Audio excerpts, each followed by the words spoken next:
నమస్తే. మోడీ గారు అయితే మొత్తానికి 12 సంవత్సరాలు ప్రధానిగా పూర్తి చేసుకున్న నేపథ్యంలో కేంద్ర మంత్రి వర్యులు బండి సంజయ్ గారు అయితే ఒక బృహత్తర కార్యక్రమాన్ని చేపట్టారు. ప్రభుత్వ పాఠశాలను ప్రోత్సహించే విధంగా దాదాపు అంటే ఈ వేసవి సెలవుల్లో రెండు నెలలు మొత్తం చెత్త చెదారంతో నిండిపోయి ఉంటుంది కాబట్టి ఇప్పుడు ఈ 15వ తారీఖు నుండి ప్రభుత్వ పాఠశాలలు ప్రారంభం కాబోతున్న నేపథ్యంలో శుభ్రపరించి అంటే స్వచ్ఛ భారత్లో భాగంగా శుభ్రపరుస్తున్నారు. తరగతి గదులు మరియు పాఠశాల ప్రాంగణాలు అయితే ఈ కార్యక్రమం పైన మాట్లాడడానికి భారతీయ జనతా పార్టీ రాష్ట్ర కార్యవర్గ సభ్యులు ఎర్ర మహేష్ గారు ఉన్నారు. అన్నగారు నమస్తే. చెప్పండి, మొత్తానికైతే బృహత్తర కార్యక్రమానికి మోదీ గారు 12 సంవత్సరాలు ప్రధానిగా పూర్తి చేసుకున్న నేపథ్యంలో మంచి కార్యక్రమం చేపట్టారు. ఈ కార్యక్రమం పైన మన బడి మన బాధ్యత నిజంగా ఇవల్ల చాలా సంతోషం. ఇది ఈ దేశంలో అతిపెద్ద ప్రజాస్వామిక దేశం అయినటువంటి భారతదేశంలోనే సాధ్యం, అందులో భారతీయ జనతా పార్టీకే సాధ్యం. ఇవాళ ఈ దేశ ప్రధానమంత్రిగా గౌరవ నరేంద్ర మోడీ గారు అత్యధిక కాలం ఎన్నికైనటువంటి ప్రభుత్వం కొనసాగించినటువంటి ప్రధానమంత్రిగా 12 సంవత్సరాలు అంటే 3799 రోజులు పూర్తి చేసుకున్న సందర్భంలో ఈ దేశ ప్రజానీకానికి, అందులో ప్రభుత్వ పాఠశాలలో చదువుకున్నటువంటి విద్యార్థులందరికీ కూడా స్ఫూర్తినిచ్చే విధంగా గౌరవ కరీంనగర్ పార్లమెంట్ సభ్యులు కేంద్ర హోంశాఖ సహాయ మంత్రులు బండి సంజయ్ గారి పిలుపు మేరకు ఇవాళ కరీంనగర్ పార్లమెంటు పరిధిలో ఉన్నటువంటి 7 నియోజకవర్గాలలో ప్రతి ప్రభుత్వ పాఠశాలలో ఎక్కడికక్కడగా ముందస్తు టిఫిన్ బైఠక్ ప్రోగ్రాం ఏర్పాటు చేసుకోవడం జరిగింది. ఈ టిఫిన్ బైఠక్లో షెడ్యూల్ ఏ విధంగా మన ఊర్లో ఉన్నటువంటి ప్రభుత్వ పాఠశాలలో మరి షెడ్యూల్ నిర్ణయించుకొని ఏ విధంగా ఈ యొక్క కార్యక్రమాలు కొనసాగించాలి, అందులో పెద్ద ఎత్తున స్వచ్ఛ భారత్ ఏ విధంగా కొనసాగించాలి. ఎందుకంటే ఈ సెలవులో ఉన్నటువంటి రోజులలో గడిచినటువంటి 2.5 మాసాలుగా మరి చెత్త చెదారము, చెట్లు, డస్ట్ తరగతి గదులలో అంత పెద్ద ఎత్తున ఇబ్బందిగా ఉంటుంది. దీన్ని అంతా పెద్ద ఎత్తున శుభ్రం చేయాలనేది బండి సంజయ్ గారి పిలుపు మేరకు ఎక్కడికెక్కడ కరీంనగర్ పార్లమెంట్ పరిధిలో చేయడం జరుగుతుంది. దాంట్లో ప్రధానంగా మరి వేములవాడ నియోజకవర్గం, వేములవాడ మున్సిపల్ పరిధిలో ఉన్నటువంటి మరి తిప్పాపూర్లో ఉన్నటువంటి మరి ప్రభుత్వ హై స్కూల్లో ఈ యొక్క కార్యక్రమాన్ని చేస్తూ ఉన్నాం. ఇది కరీంనగర్ పార్లమెంటు పరిధిలో ఉన్నటువంటి 700 పైచిలుకు గ్రామాలలో ఈ క్షణం ఎక్కడికక్కడ మా కార్యకర్తలందరూ కూడా ఈ 3 రోజులు బండి సంజయ్ గారి పిలుపు మేరకు ఎక్కడికక్కడ ప్రతి ప్రభుత్వ పాఠశాలలో ప్రస్తుతం టిఫిన్ బయటకు ఈ సమయానికి నేను మీతో మాట్లాడుతున్నటువంటి సమయానికి 700 పైచిలుకు గ్రామాలలో టిఫిన్ బయట కార్యక్రమం కొనసాగుతూ ఉంది.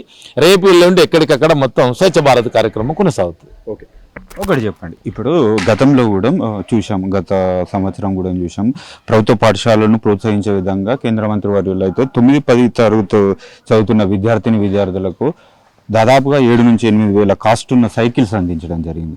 దానిపైన అంటే ఈ కార్యక్రమం ఓన్లీ పోయిన సంవత్సరం గడిచింది, అంటే ఇప్పుడు కంటిన్యూ జరుగుతుందా?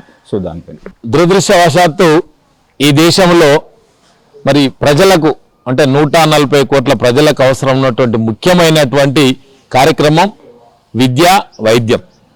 ఈ యొక్క విద్యను ఇలా ప్రైవేటు పాఠశాలలు మరి వ్యాపార సంస్థలుగా మార్చుతున్నటువంటి రోజులు చూస్తూ ఉన్నాం. ఈ సందర్భంగా మరి పేద వర్గాలకు సంబంధించినటువంటి విద్యార్థులు ఒకవైపు అటు ప్రైవేటు పాఠశాలకు వెళ్ళలేక, ఒకవైపు ఇటు ప్రభుత్వ పాఠశాలకు వద్దామంటే మరి ఇంటి నుంచి సుదూర ప్రాంతాల నుంచి మరి వాహన సౌకర్యం లేకపోవడాన్ని గమనించినటువంటి ఒక యువ నాయకుడు, అందులో పేద వర్గాల నుంచి అత్యంత బడుగు బలహీన వర్గాల సమాజం నుంచి వచ్చినటువంటి వ్యక్తి ఇవాళ కరీంనగర్ పార్లమెంట్ సభ్యులు బండి కార్యక్రమానికి ఇన్స్పిరేషన్ దాదాపుగా పాదయాత్రలో ఒక సంఘటన కలిసివేసినట్టు. 100% ఇలా సాధించుకున్నటువంటి తెలంగాణ రాష్ట్రంలో మరి బడుగు బలహీన వర్గాల ప్రజాస్వామిక తెలంగాణ నిర్మాణం చేసుకుందామని నాడు 1200 మంది విద్యార్థుల ఆత్మ బలిదానాల మీద ఈ రాష్ట్రాన్ని సాధించుకున్నాం. కానీ అమరవీరుల ఆశయ సాధనలో అధికారం ఉన్నటువంటి ప్రభుత్వం మరి కొనసాగించలేనటువంటి తరుణంలో మరి కరీంనగర్ పార్లమెంటు సభ్యులు భారతీయ జనతా పార్టీ అధ్యక్షులుగా ఉన్నటువంటి తరుణంలో మరి బండి సంజయ్ గారు ఈ తెలంగాణ రాష్ట్రంలో పాదయాత్ర చేపట్టి మరి 1650 కిలోమీటర్లు పాదయాత్ర చేసినాం. ఆ పాదయాత్ర చేస్తున్నటువంటి సందర్భంలో ఒక స్కూల్ విద్యార్థిని, అంకుల్ మన స్కూల్కి వెళ్ళాలంటే చాలా ఇబ్బంది అవుతోంది, మా ఇంటికి ప్రభుత్వ పాఠశాలకు చాలా దూరంగా ఉందని చెప్పేసి ఒక పేద కుటుంబానికి చెందినటువంటి అమ్మాయి అప్పీల్ చేసింది. దాన్ని ఆలోచన ఆసరాగా చేసుకొని ఇవాళ కరీంనగర్ పార్లమెంటు పరిధిలో ఉన్నటువంటి 7 నియోజకవర్గాలలో ప్రభుత్వ పాఠశాలలో చదువుకుంటున్నటువంటి 20,000 మంది విద్యార్థులకు ప్రతి ఒక్కరు కూడా సైకిల్ అందజేయడం జరిగింది. అది మరి బండి సంజయ్ గారి గొప్పతనం. ప్రతి సంవత్సరం కూడా అంటే లాస్ట్ ఇయర్ ఇచ్చినాం, మళ్ళీ ఇప్పుడు ఈ విద్యా సంవత్సరం మొదలవుతుంది. రికార్డు బద్దలు కొట్టబోతున్నారు, ఒకేసారి కార్యక్రమం పంపిణీ కార్యక్రమం జరగబోతుంది. పోయినసారి దాదాపుగా 2 మాసాలుగా అన్ని స్కూళ్ళు, అన్ని నియోజకవర్గాల్లో, అన్ని ప్రభుత్వ పాఠశాలలో నిత్యం కొనసాగించడం జరిగింది.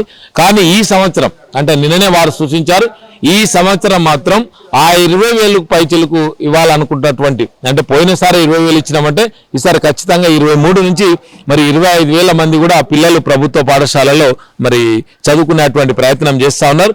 కనుక వాళ్ళందరికీ కూడా అన్ని స్కూళ్లలో ఒకే రోజు కూడా ఆ యొక్క కార్యక్రమాన్ని నిర్వర్తించాలని చెప్పేసి అనుకుంటా ఉన్నాం. ఇది రికార్డు బద్దల కొరకు కాదు, మా యొక్క సేవ యొక్క సత్తా. మేము ఏ విధంగా పేద ప్రజలను, ఒకవైపు భారతీయ జనతా పార్టీ అనుకోండి, ఒకవైపు పేద కుటుంబాలు వచ్చినటువంటి ఒక పార్లమెంటు సభ్యుడు వస్తే, పేదవాళ్ళ యొక్క కష్ట సుఖాలు తెలిసినటువంటి వ్యక్తి వస్తే ఏ విధంగా సేవా కార్యక్రమాలు కొనసాగింపుడు, ఒక స్ఫూర్తి, ఒక శక్తినివ్వడం, ఒక విద్య చదువుకున్నటువంటి వాళ్లకు ఒక ముందు చూపుకు వెళ్ళడానికి సపోర్టుగా చేయడం అనేది ఏ విధంగా ఉంటుందో మరి ఆ విధంగా వాళ్ళందరూ కూడా సహకరించడానికి ఈ యొక్క కార్యక్రమాన్ని తీసుకోవడం జరుగుతూ ఉంది.